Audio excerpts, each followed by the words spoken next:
Hey guys, it's Addison.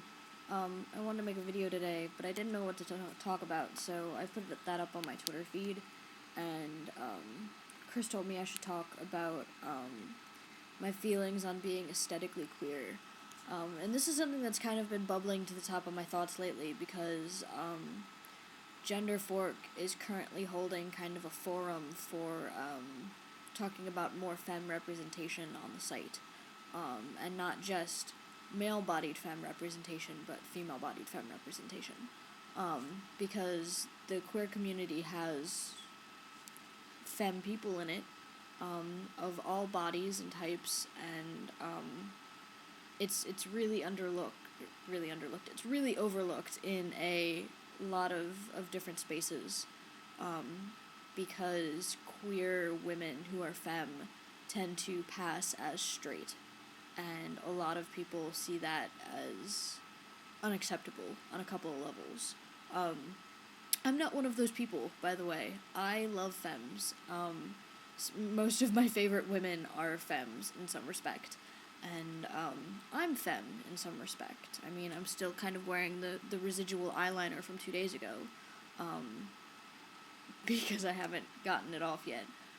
I used some, actual makeup instead of the powder stuff that I normally do, so, it's a bit harder to get off, because it's, the way I do my eyeliner is, right on top of my eyelid, instead of, on the side of it. It's, actually on the top, and so I can't really get, soap and water in there, because it'll get in my eye, so I normally just wait for it to kind of wear itself off,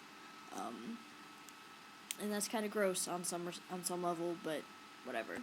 My hair's a little stupid because I didn't shower yet today, so it's still kind of flat and still kind of awkward and whatever.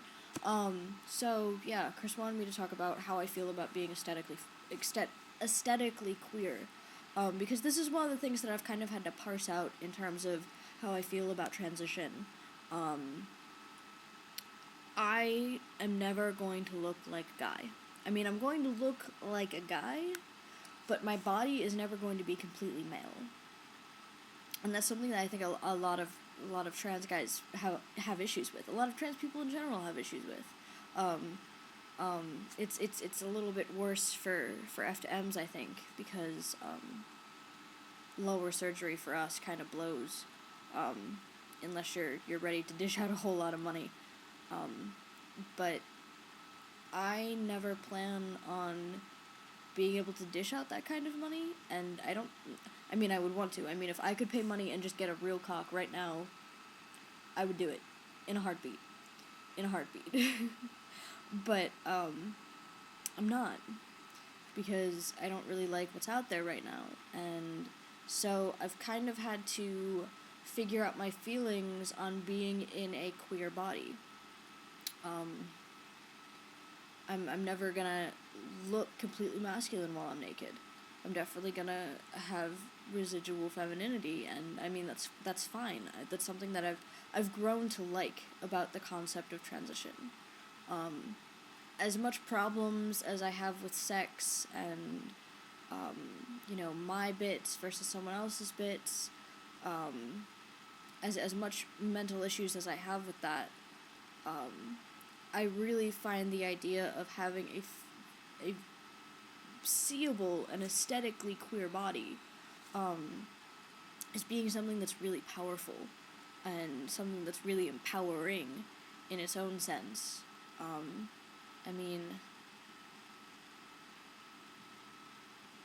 I think it's a place that not a lot of people get to, and not a lot of people think about how they're there. I mean, I guess people think about how, queer their body is, but, I don't think they really appreciate it for its unique place on the spectrum. And that's one thing that I'm really learning, is to value, as much as I would love to be normal and just love to be, I don't know if I would love to be completely mainstream. I think that would kind of blow on some level. I don't think I ever could be mainstream just because of all the stuff that's up here. But, in terms of my body, you know, yeah, there are times where I really wish I could be normal.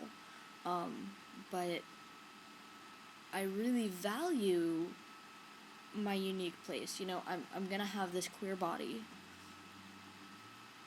I'm gonna transition. I'm gonna be genderqueer. Well, I am genderqueer. There's no going to be. I'm genderqueer. I'm masculine, but I'm femme. So going from this place of femininity to this place of masculinity, and then kind of taking a couple steps back. I don't really think it's a couple steps back. I think it's a couple steps forward, even. But, you know, kind of embracing some more feminine aspects of myself. I think that's really powerful. And I guess that's why I really respect Carson so much and Chris so much, because Chris is adorable and androgynous in her own way. I know I really respect people that kind of own their place on the spectrum. And I mean, it's not to say that people who are binary are bad or anything. I mean, that's just how they are. I mean, that's just where they want to be, and that's perfectly okay. For me personally, though, being one of those strange place on the spectrum people, it's really empowering to see other people who are in that space and who are owning it and who are rocking it and who are doing well, who aren't depressed for the most part, and, you know, who still have issues but are trying to work through them in an intellectual way. That's a big deal to me. But I don't know, there's just something really cool about being in a body that is aesthetically so far different from most of the rest of the people in the world. I mean, yeah, it's kind of scary, because aesthetics have so much to do with sex and so much to do with how people interact with you. But I feel fairly confident that I can find enough people that are fine with it. That I can find partners that aren't going to be freaked out by it in any way. So, I mean, I just think it's so cool. It's just, you know, I mean, I guess it's part of how I was brought up in this generation of uniqueness, and everyone's a special little snowflake kind of thing. And as much as I disagree with that, no, not everyone's a special little snowflake. But, it's a horrible thing to say. At least it feels horrible because of all these outside influences, but, you know, it's just something that's there. But, I mean, not that I'm saying I want to transition just to gain that uniqueness. It's definitely something that I feel is right in terms of, like, my mental stability and things, and it's something that I've had to work through. I mean, I wasn't sold on the idea of being aesthetically queer for a while. I mean, it isn't really until recently that I've been okay with it, in terms of mind space wise. But, no, it's, I don't really know what else to say about it. It's just so interesting. It's such a unique place that people inhabit, and anyone that can inhabit that kind of space and still be, you know, and still rock it, still own it, and, you know, have no regrets and no holding back in terms of it, who aren't ashamed of the fact that their body is visibly queer. I just think that's so cool. Like, it's so admirable, and I can only imagine it's going to get harder for a while until it gets easier, but I just think it's a really powerful thing, and I think it in the right situations, it has a lot of force behind it. And I know that sounds vague, but that's the only way I can describe it, is that it just sounds, in my mind, it feels like it's such a, it's a statement.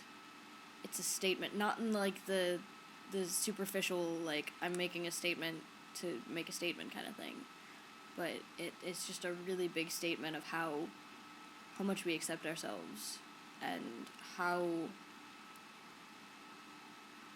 we're okay with it. And I think more people should do that. Not to say that people should give up on, you know, getting their perfect body or whatever, but I think more respect needs to be given to those who are visibly queer, because I think that's a hard place to inhabit. But I'm running out of time, so I hope that was good, and I guess I will talk to you kids later.